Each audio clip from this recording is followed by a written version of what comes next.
Jay Powell has raised the interest rate by 0.75%. That means he's saying the free money train is over. We have people across the world raising their rates. The Swissy raised 0.50, and the Bank of England raised 0.25. Also, the S&P 500 is hitting new lows. When will it ever stop? Is the market ever going to come back? We'll find out right after the intro.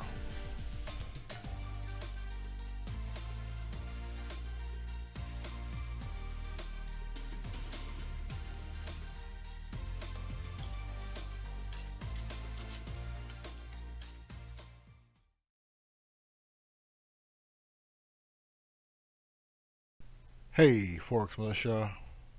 Once again, Parsival giving you the outlook for the week of the 19th to the 24th.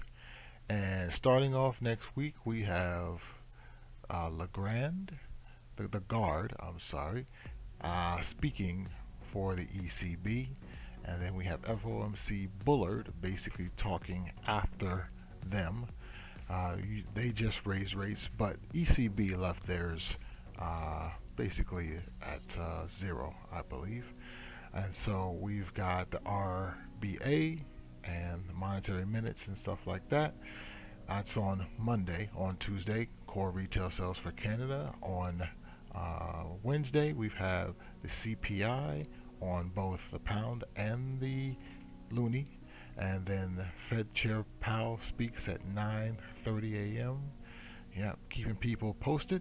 And then the Euro, the German flash PMI on Thursday. Fed Chair Powell testifies, right? And then we've got the RBA Governor Lowe speaks on Friday, 7:30 p.m. All right.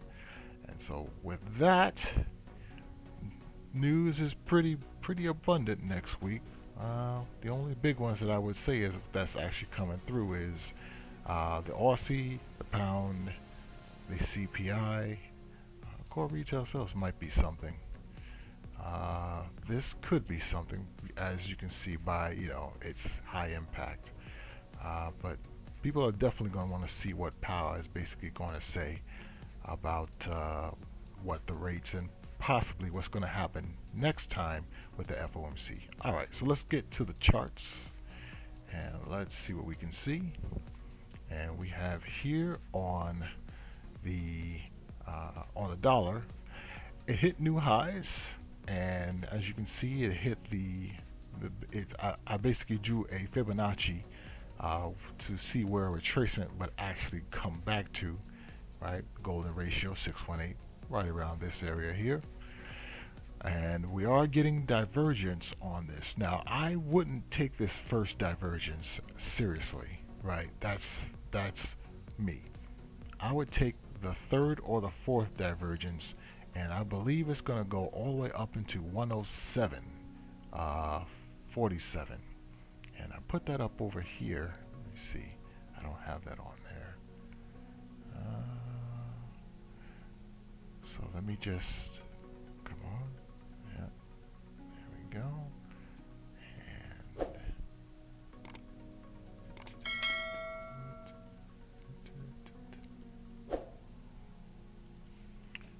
20, down to,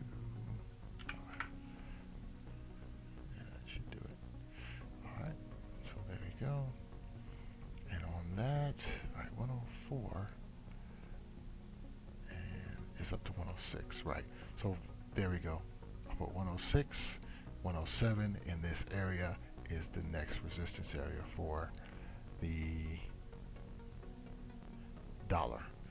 Now, as you can see on these numerously on these oscillators, on these two, which is basically the RSI and the MACD, you see that divergence right there. You see that? So we're going to be looking to see what the dollar actually does. All right, so we're going to go to on to the US 30, and the US 30 is basically new lows, and it basically is coming down to around an area of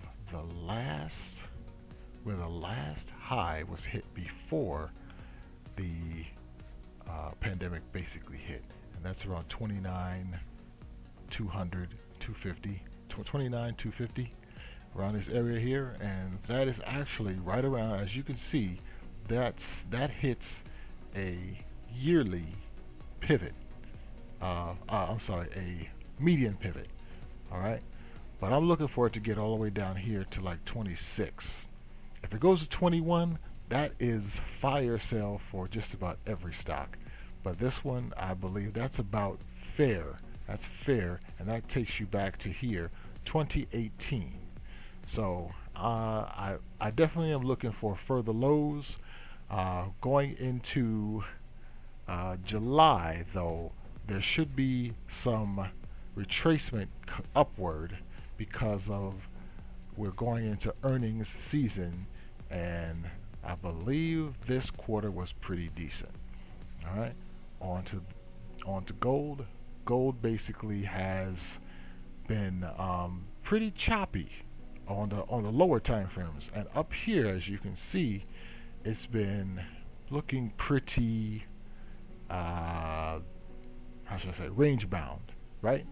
All the way back to here, and now here it peaked up here and came back down, and now it's still range bound in between here and here. So the call would be the thing that I'm not going over is, let me go back here to the dollar.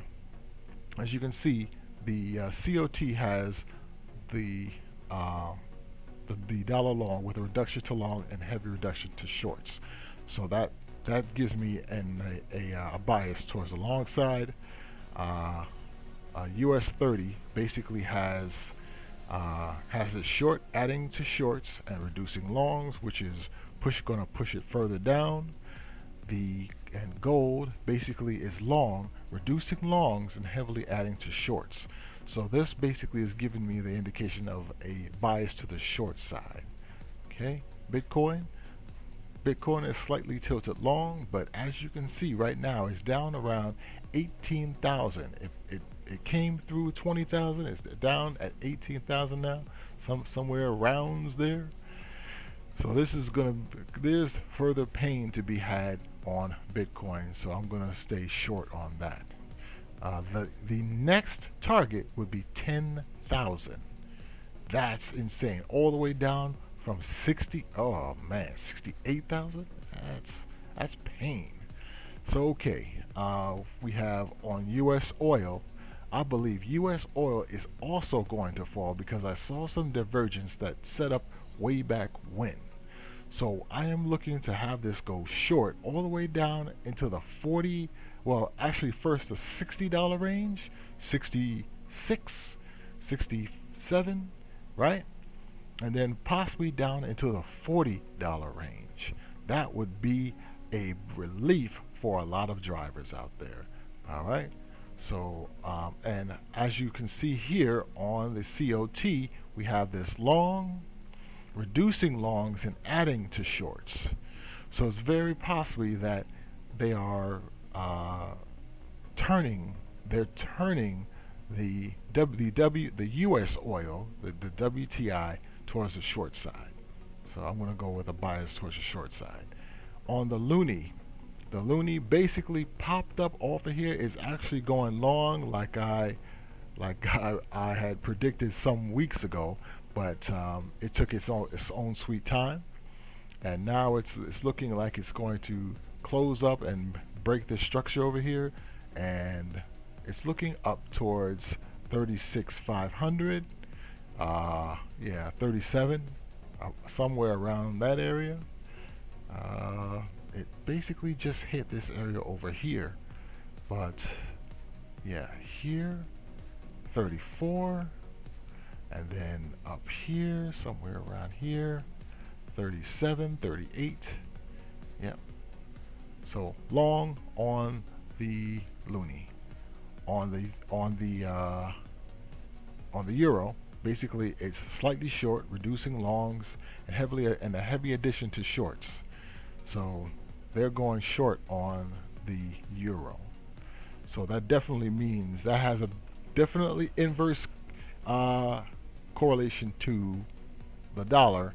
If this is going short, then the dollar is definitely going long, and it's going to push this down to around parity, to around 97.50. All right, and on the pound, more short, and as you can see here, oops, what is that? Yeah, okay, stop doing that. There we go. All right, so here we have it's short, and they're reducing their longs and reducing shorts, so they're balancing out a little bit.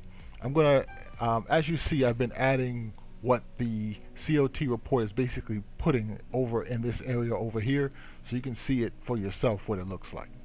All right, and so with that, let me just go over. Let me take a short look at what the shorter time frame sentiments are basically looking like. Okay, Bitcoin long. Okay, oil. Okay, the loonie is long. The euro is neutral, and the pound is neutral, but very close to, but it's neutral. Okay. Okay, so let's go ahead and get over to the TradeMiner picks of the week, and then go over the review and see how I did with. Okay, here we are on TradeMiner Forex, and we've got the Aussie Yen, June 27th to July 15th. I basically called Gecko Software, and they basically told me that one of their information providers is not providing information like they need it, so they can't calculate this probability right now. So that's something that was in the works that I found out, but everything else is working pretty good. So the win percentage is 83%, and 6 years of I guess within the 6 years of data, right? And then here on Honeywell we have 10 years of data, and with an 80% win rate, and average profitability of 4.78%. All right, 3 days until calculation. I guess I should have set that a little bit longer. I'll do that next time. But this is bullish. Was it over here? And the Aussie Yen is bullish. I don't have a TradeMiner pick for futures this week. Interestingly enough, something that I found out is on TradingView you cannot trade. I don't have the account level to trade futures, so I will have to upgrade my level. But I don't want to do that. I don't want to do that right now. So I will have to we'll just have to look and see what it looks like over time, if there's any type of gain or loss. Okay. All right. So with that, let's go look at the charts and see what that looks like. So the dollar yen is looking like this, and it is bullish. So we are going to be looking to take this long after this, which is fantastic. And then over here on Honeywell, this is short right now, so I'm going to be looking for this to basically come long. I didn't mark that off right. June 27th to July 26th. Let me just do that real quick. June 26th. Interesting. To July 26th. Okay, it actually was the 27th. There you go. Okay, so there you go. Oh, both bullish, and as you can see right now, it's basically falling. So this is not actually a good idea to basically take this, and especially, and something that I basically learned is to always take this out before earnings. I'm going to give you a little hint. Whenever you're basically swing trading stocks, you should look in between the earnings dates to look for pullbacks. In the pullbacks, there will possibly be some level that you can get in to take towards some profit, as you can see here. Okay, that's a little, that should make you a little bit of money. As you can see, between here and here, you get this pullback up into the earnings. You take it out one day before the earnings, and you'll make yourself a bit of money. Once again, here's something. This was right on the earnings date, and you get that pullback, and then from this earnings date all the way up until that date, you get, let me see, pretty much 18%. 18% on however much. If it's 10,000, 18% on 10,000, 1,800 bucks, which is pretty decent in a 3-month span. I'm thinking small. If you had $1 million, it would be $180,000. I don't have $1 million, but there you go. All right, so that right there that's the charts. Now let's go do a review, and as you can see on the review, the pound Swissy is doing what it needs to be doing. Okay, and what was it? Right, the Swissy yen I did not take. Let me see. It did not set up properly, so I did not take it. I'm being more selective about the trades that I take these days. Swissy yen. Right, I'm being more selective about the trades that I take these days. So I did not take. I said that's there we go. That's it. I did not take that. Okay. I'm gonna wait a little bit. I'm gonna see if I can get another break, and then I'll see if I can basically take it. This actually is a breakout, so I can actually continue to look to see if there's something there to basically take. But it does look like it's gonna continue to be long going into the market cycle. Okay, and Merck I did not take just yet. It is setting up, and let me show you that. Merck. And then I have to show you something that happened on futures, which is pretty daggone sweet. Alright, that is setting up. That's setting up for a long trade, right? And that should take me up to, let me see. If we get in down here, let me open this up. If we get in down here, I believe this should take us at least to about here, which is $96. So that's about $12. That should take us up about $12, probably 13 or so. And that would be taken right up into, as you can see, this old high. That would be a double top. Okay? And then what happened on nat gas? Look at the move on this. We would have gotten in right now. This is early, right? But what I saw divergence. And the way how I measure out divergence these days is I actually use something that Matt Kaplan helped me out with. Matt Kaplan, and this was 1, 2, 3, 4. And then what I do is I measure from the top of the 1 to the top of the 3 or the 4, whatever it is, and then I get a target. And look, it hit the target. So this is pretty decent. That's a pretty decent divergence method that you might be able to basically use. All right. So with that, that's the review.